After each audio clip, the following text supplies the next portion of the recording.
আবারও উত্তপ্ত হচ্ছে দেশের রাজনীতি। ভিন্ন ভিন্ন অবস্থান নিয়েছে সরকারি দল বনাম বিরোধী জোট।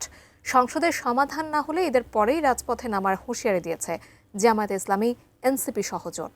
বিস্তারিত সাদিয়া সিদ্দিকার প্রতিবেদনে। জুলাই জাতীয় সনদ বা সংবিধান সংস্কার বাস্তবায়ন আদেশকে কেন্দ্র করে দেশের রাজনৈতিক অঙ্গনে নতুন করে উত্তাপ ছড়িয়ে পড়ছে। নির্ধারিত সময়ের মধ্যে সংবিধান সংস্কার পরিষদের অধিবেশন আহ্বান না করায় ক্ষুব্ধ হয়ে উঠেছে 11 দলীয় জোট। জোটের শীর্ষ নেতারা স্পষ্ট জানিয়ে দিয়েছেন, সংসদের ভেতরে এই সংকটের যৌক্তিক সমাধান না হলে ঈদের পরপরই তার রাজপথের কঠোর কর্মসূচি নিয়ে মাঠে নামবেন।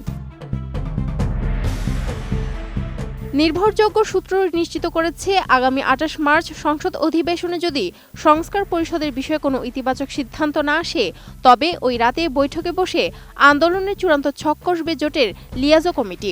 11 দলীয় জোটের লিয়াজো কমিটির সমন্বয়ক ও বাংলাদেশ জামায়াতে ইসলামী সহকারী secretary general doctor AHM Hamidur Rahman Azad এই পরিস্থিতিকে শহীদদের রক্তের সাথে বেইমানি না করার অঙ্গীকার হিসেবে দেখছেন।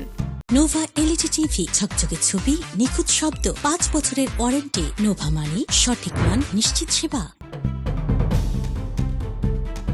দেশের একটি গণমাধ্যমকে তিনি জানান, 12 ফেব্রুয়ারি অনুষ্ঠিত গণভোটে প্রায় 70% মানুষ হ্যাঁ ভোটের মাধ্যমে জুলাই সনদ বাস্তবায়নের পক্ষে রায় দিয়েছে।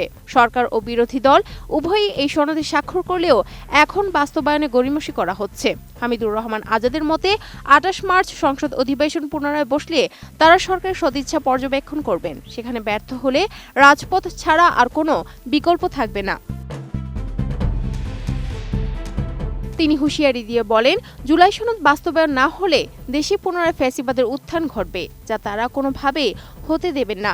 এদিকে জোটের অন্যতম শীর্ষ নেতা ও বাংলাদেশ খেলাফত মজলিসের আমির আল্লামা মামুনুল হক বর্তমানে মক্কায় উমরাহ পালনে থাকলেও দেশের পরিস্থিতির ওপর কড়া নজর রাখছেন। তিনি জানান, বিএনপির সংসদ সদস্যরা সংবিধান সংস্কার কমিশনের শপথ না নেওয়ার এটি স্পষ্ট যে তারা ভিন্ন পথে হাঁটছে। এই অচলাবস্থা নিরসনে ইতোমধ্যে 24 এপ্রিল ঢাকার সোহরাওয়ার্দী উদ্যানে বিশাল গণসমাবেশের ডাক দিয়েছে তার দল। অন্যদিকে লেবার পার্টির চেয়ারম্যান ডক্টর মোস্তাফিজুর রহমান ইরান অভিযোগ করেছেন, সরকারের কোনো মন্ত্রীর আচরণ ও বডি ল্যাঙ্গুয়েজ সন্দেহজনক। তিনি মনে করেন, সরকার অদৃশ্য কোনো শক্তির চাপে পেছনের দিকে হাঁটতে চাইছে।